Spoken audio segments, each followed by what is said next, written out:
This beta test was super cool, but it does leave me with some fears for the final product. The performance was horrendous and the multiplayer system is by far not in its final form. The monsters are very cool though, and the weapons seem to be pretty good. I like the wound system this game has going on, and our little raptor guy that we can mount is pretty neat. I was tempted to pre-order the game, but because of the aforementioned fears, I'm waiting till the first reviews start coming in to see how polished the game actually is on launch. I ran the benchmark and my PC should be able to run it just fine, but you never know what the game's state at launch will be. This might be one of those games where I'll wait a year or so before I buy it, because honestly, Capcom really just needs to improve on a few things before I'm willing to play this. Webfishing is a silly little fishing game where you play as either a cat-like or a dog-like creature. The game has a lot of different customization options for your character, has some fun items to mess around with, and has a nice upgrade system. There's a lot of different fish to catch, which all have 6 different rarities as well, so there's always something to do in the game. And if you're just there to relax and hang out with friends or meet new people, that's a great option too. The game is fun, cute, and relaxing. You should totally get this game.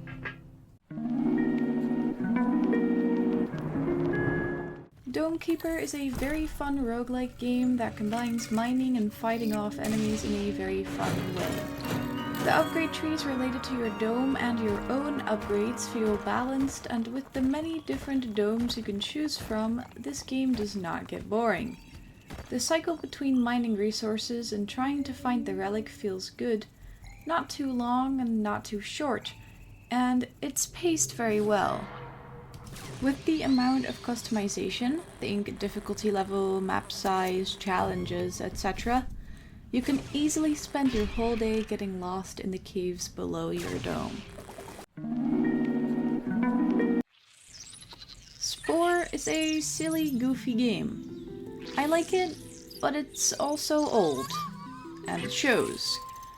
Some mechanics are a bit clunky, but it doesn't take away from the fun of creating your own creatures and making your way through evolution. I haven't played all stages myself yet, but I've seen them all before on stream. Right now I'm in the tribal stage. I think my main issue with the game is that you have to point and click a lot, and sometimes the game does not register my inputs very well. Therefore things can get a bit frustrating sometimes. Overall, the game is great, just a bit dated. I think it's more fun when you stream it to someone else.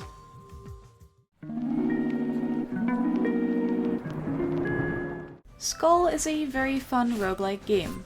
I'm a sucker for a good roguelike platformer, and this has it all. The skulls are so diverse, and the magic and strength system is also pretty cool. I haven't beaten the game yet, since I think it's pretty difficult, but someday I'll get there. Watching someone with experience play this game is very fun, because the gameplay is just so smooth and satisfying. There's a lot going on, but once you get the hang of it, it's so enjoyable. There's hours of fun to be had in this game, because on each run you'll find something you haven't seen before. If you like Dead Cells, you should definitely play Skul.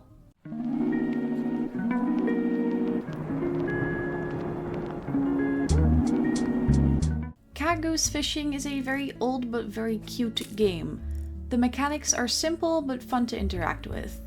Certain fishies can be real bitches sometimes though, so I'm thankful for the repellent lures.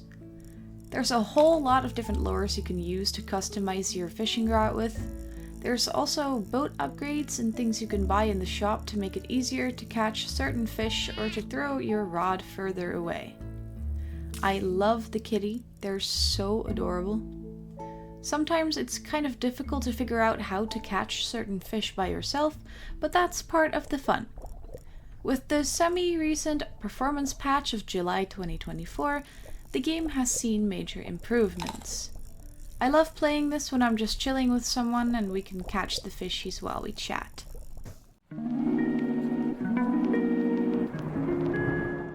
I I like Unrailed, but it's definitely not perfect. The game is almost unplayable if you're by yourself, which makes sense, but also kind of sucks if your friends don't feel up for playing the game when you do. There's an option to play with a robot though, but it's kind of difficult to keep track of everything and also give it commands at the same time. There's a lot of fun mechanics, like having to throw water on the train to prevent it from setting itself on fire. It's enjoyable, but stressful. Definitely puts your friendships to the test. There's a bunch of fun upgrades you can get for your train as well. I would definitely play this again. There's also a sequel now, Unrailed 2 Back on Track, which is reviewed very positively on Steam. You might be better off buying that one, as I assume it will have some quality of life upgrades compared to this first Unrailed.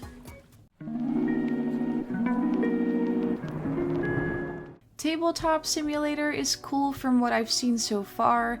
It's very fun to be able to play tabletop games with my friends this way.